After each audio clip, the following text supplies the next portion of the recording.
పోసాని కృష్ణమురళి గారు 24 రోజుల నిర్బంధం తర్వాత ఈ రోజు గుంటూరు సబ్ జైలు నుంచి రిలీజ్ కాబడ్డారు.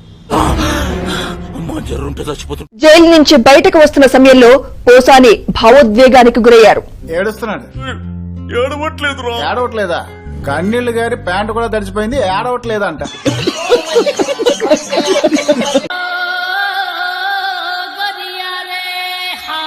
మళ్ళీ ఎక్కడో చూసినట్టుంది. నమస్కారం సార్. మీరు అంత మాట వెంకట్రావు సార్. వెంకట్రావు మీ హీరోన్ సార్. వెంకట్రావు గారు మీరా? ఏం సార్ ఇలా అయిపోయారు? ఎప్పుడు అందరి ముందు పరుగు పోయిందిగా, ఇంకెలా తలెత్తుకుంటావు? సడన్ గా ముసలుడైపోయాడు. ఆడెప్పుడో ముసలుడైపోయాడు సార్. మెయింటెనెన్స్ సరిగలేక అసలు ఇప్పుడు బయటపడింది. మనకు కావాల్సింది కూడా అదే. నీకు భలే హ్యాపీ ఉండదు కదరా? నీకు నాకెందుకు ఉండదు మచ్చా? లేదురా, నీకు సమ్మగా ఉండదు. సార్ నీతో పెట్టుకుంటే ఏమవుతుంది? ఇంకోసారి ఇది చెప్పండి సార్. ఊహిస్తేనే భయంకరంగా ఉంది.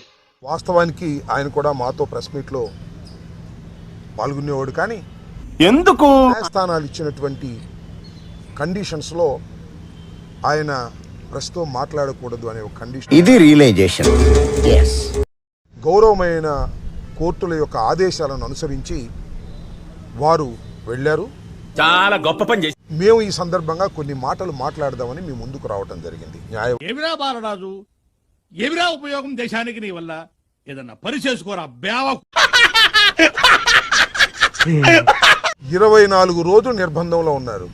ఇక్కడికి రావడమే మన చేతుల్లో ఉంటుంది కానీ పోవాలనుకుంటే పైకి తప్ప బయటికి వెళ్ళలేము. ఆయన మర్డర్ చేయలేదు, దొంగతనం చేయలేదు, దోపిడీ చేయలేదు. ఇంతకీ నా క్లయింట్ మీద ఉన్న ఆరోపణలు ఏంటో? చిల్లర దొంగతనాలు, బ్యాంకు రాబరీలు చేసావా? మీడియా ముందు మాట్లాడాడు. చేయలేదంటున్నాడుగా. ఓకే, చేశాడు అనుకుందాం. ఆ మాత్రం దానికి ఉరిశిక్ష చేస్తారా? నేనే బెటర్ రా, కాస్త వెనక ముందు ఆలోచిస్తున్నాను. నువ్వేంట్రా ఏకం గేట్లు ఎత్తేస్తున్నావు? మీడియా ముందు మాట్లాడింది అసభ్యంగా మాట్లాడాడు అని కేసు పెట్టారు. ఆ విషయం మాకు తెలుసులే. ముందు పెట్టిన కేసు నంది అవార్డ్స్ మీద.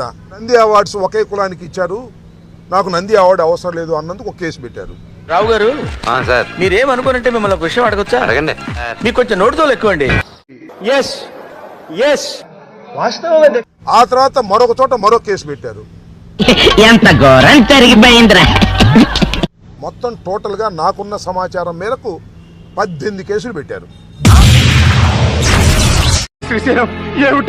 2 ప్రెస్ మీట్లు పెడితే తెలుగుదేశం పార్టీ అధికారంలోకి వచ్చిన తర్వాత 18 కేసులు పెట్టారు.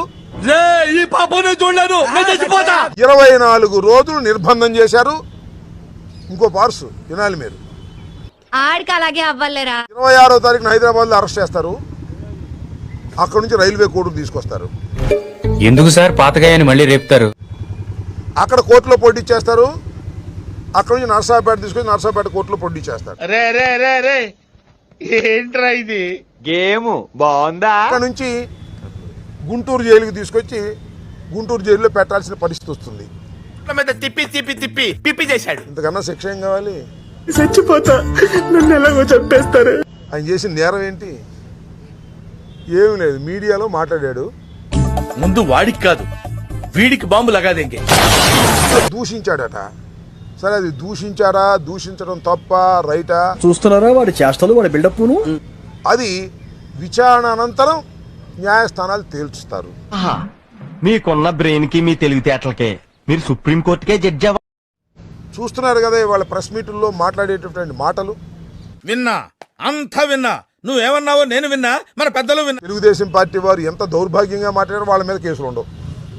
అల్లుడు నువ్వు తగ్గొద్దు, నువ్వు వెనకడుకోవద్దు. మ్యాటర్ ఏంటో తెలిపోవాలి. పోసాని కృష్ణమురళి గారు హాస్య నటుడుగా కూడా పనిచేశాడు. కాస్త హాస్యం పండించేటటువంటి మాటలు, లేకపోతే తన కుటుంబాన్ని తిడితే మళ్ళీ ఎదురు కుటుంబాన్ని తిట్టే మాటలు మాట్లాడి ఉండవచ్చునేమో. అరే దొంగలని మీరే భలే ఒప్పుకున్నారా? ఆయన్ని ఇంకొక గొప్ప పార్స్ చేస్తారు మధ్యలో పోలీసు వారు. చెప్పి చూడు, ఉచ్చ లేచిపోద్ది. ఆదేశాలు వస్తాయి పోలీసు వారు. నేను అనదలుచుకోలేదు కూడా, ఎందుకంటే లోయర్ లెవెల్లో ఉన్న సిఐలు, డిఎస్పీలు వాళ్ళదేముంది పాపం. భయపడ్డాడు. ఎస్పీలు కూడా ఏమీ లేదు. డిఐజీ దగ్గర నుంచి ఐజీ దగ్గర నుంచి నడుస్తుంది. చూస్తున్నా, అన్ని అబ్జర్వ్ చేస్తున్నా.